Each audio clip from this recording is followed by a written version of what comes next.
Good evening, and thank you once again for joining me. Tonight's message I've entitled A Temporary Situation. The Israelites didn't view Egypt as their permanent home, it was a temporary situation. A temporary situation until God fulfilled his promise and gave them the promised land, the land of Canaan. Egypt was a temporary situation, a temporary stop on the itinerary. Joseph held on to the promise that God gave, and he prophesied, saying, God will surely come to your aid and take you up out of this land to the land he promised on oath to Abraham, Isaac, and Jacob. It was a temporary situation. Do you know that Abraham was told by God how long this temporary situation would last? The Lord said to him, know for certain that for 400 years your descendants will be strangers in a country not their own, and that they will be enslaved and mistreated there. But I will punish the nation they serve as slaves, and afterward they will come out with great possessions. In the 4th generation, your descendants will come back here, for the sin of the Amorites has not yet reached its full measure. So we see here that there is a time frame placed on their temporary situation. 400 years. To give you an idea how long 400 years is, the United States as a country has only been established for 246 years. Here we see a time frame is placed on the Israelites' temporary situation of 400 years. 400 years doesn't seem so temporary, does it? But 4 generations needed to pass until the great Exodus would occur. The great Exodus where the Israelites would make their move and move out of the foreign land, a land of bondage and oppression, a land that God would punish. And God informs Abraham about one of the reasons for the time span, why it would be 4 generations. God tells Abraham it is because the sin of the Amorites has not yet reached its full measure. The Israelites would be in this temporary situation of 400 years until the time was right, until the time was up for the Amorites. You see, God in his omniscience, his all-knowing, knows the course of the nations. He is aware that when nations diverge from truth and go down a destructive path, ruin is the ultimate outcome. The sin of the Amorites would run its course and their time would be up. And that would set the wheels in motion for the Israelites, for their great Exodus, and lead to the Israelites moving into the promised land. But in the meantime, the Israelites would live in this temporary situation for 400 years. The book of Exodus opens up informing us of the passing of the first generation. We read in Exodus chapter 1, verse 6.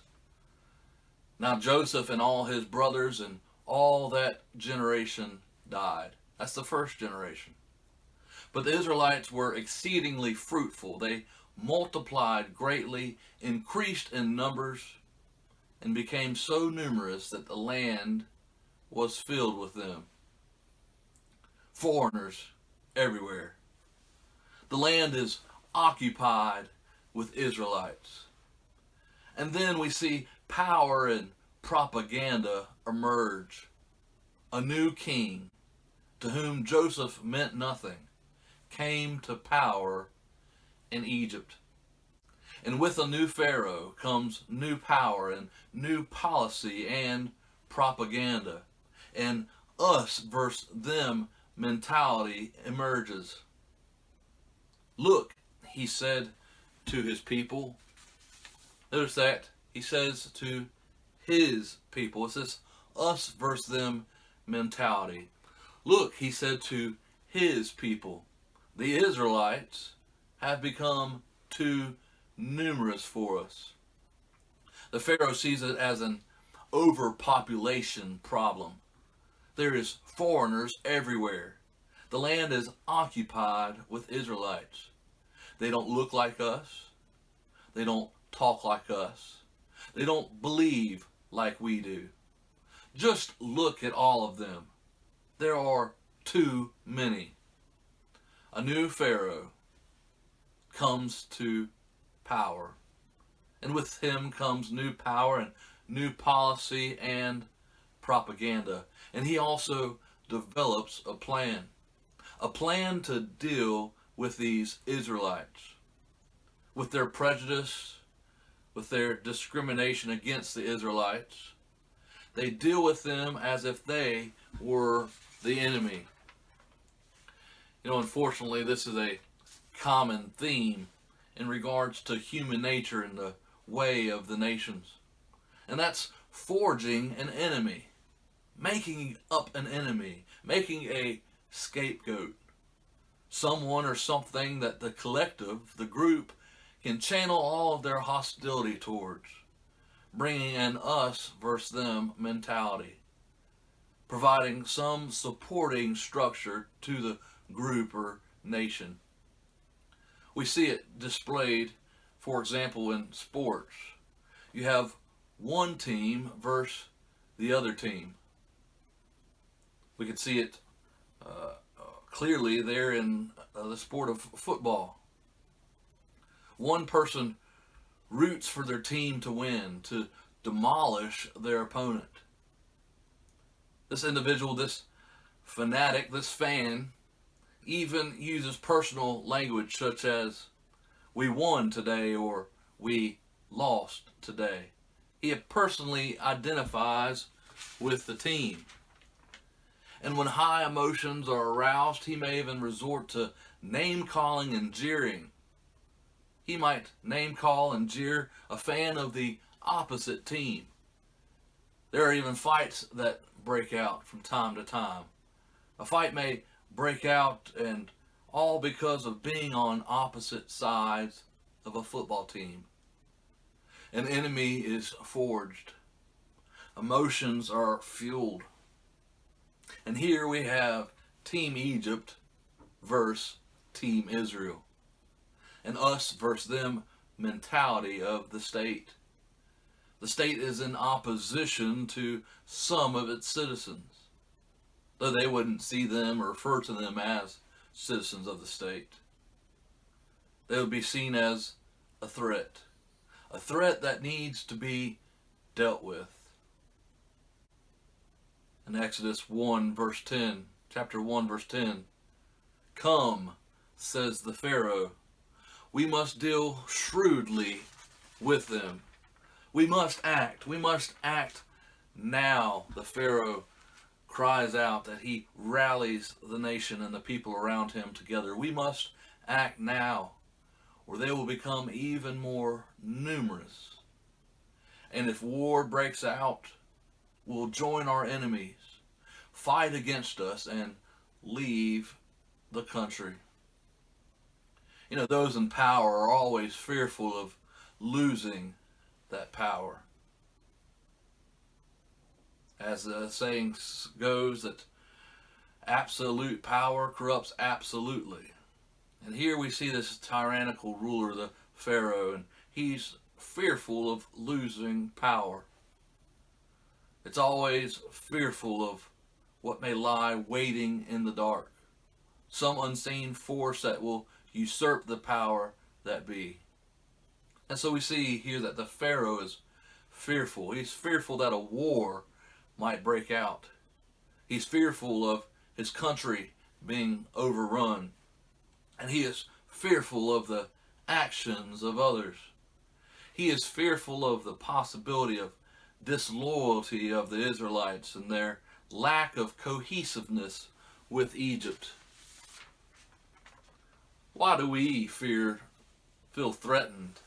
Why do we feel threatened by people who may not look like us, talk like us, dress like us, or even believe like us? Why are we put on edge around people of different cultures? Whether it's skin tone, speech, or system of beliefs, we tend to fear the unfamiliar and make it our enemy. If they do not disband their roots, their tradition, their culture and heritage, then we deem them as not being one of us. Be ye conformed, or be ye ostracized. We put people into groups and labels. Either you're with us or against us is the rallying cry. You'll be punished if you don't conform to our mold and image. The Pharaoh and the people of Egypt made an enemy out of the Israelites, turning them into a group to be despised and treated harshly. They put slave masters over them to oppress them with forced labor, and they built Pithom and Ramesses as store cities for Pharaoh. The Pharaoh, the state, Egypt, had Israelites build cities by forced labor. But the more they were oppressed, the more the Israelites were oppressed, the more they multiplied and spread. We see here that the Pharaoh's plan was backfiring. Why? Because he was coming up against the plan of God. God's plan and purpose was for the Israelites to grow. But we see here that the plan of Pharaoh is backfiring. He's trying to stop the growth. He's trying to reduce the Israelites. And all they were doing was growing. So the Bible says the Egyptians came to dread the Israelites, and they worked them ruthlessly. They made their lives bitter with harsh labor and brick and mortar and with all kinds of work in the fields. The Israelites essentially became masons, doing hard work, building buildings and cities, becoming agriculturalists, working there in the field, anything that was labor intensive to give to the state, the tyrannical overlord, the Pharaoh. And in all their harsh labor, the Egyptians worked them ruthlessly. We see here a temporary situation of 400 years. And it would be used as a time of growth, a time for growth. This temporary situation was the place and plan of God used to grow the Israelites.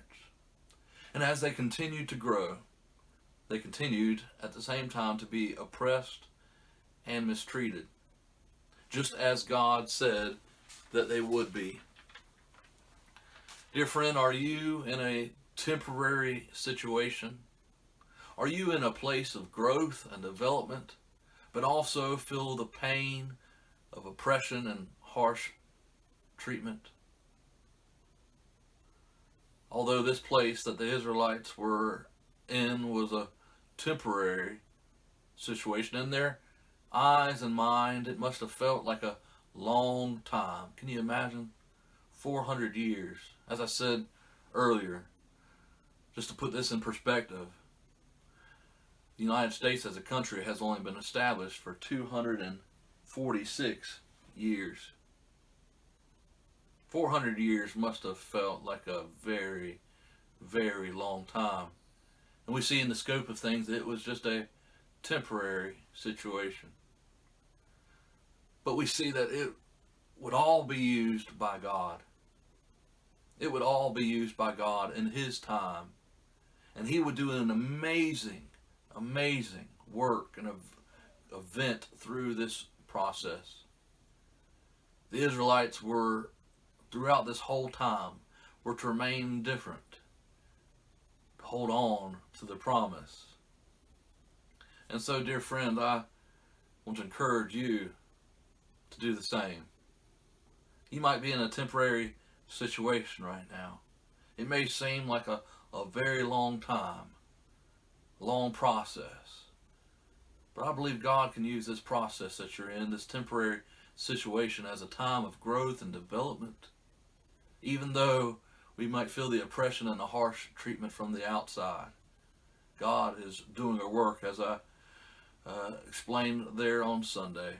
God is doing a work. And so, can I encourage you to hold on to your belief, to remain different, to hold on to the promise that we are in the world, but we are not of the world, and therefore we do not grieve as the world does, but we cling to the promise. I pray that this message has been a blessing to you, and I hope and pray that you have a good rest of your week. And until next time, bye-bye.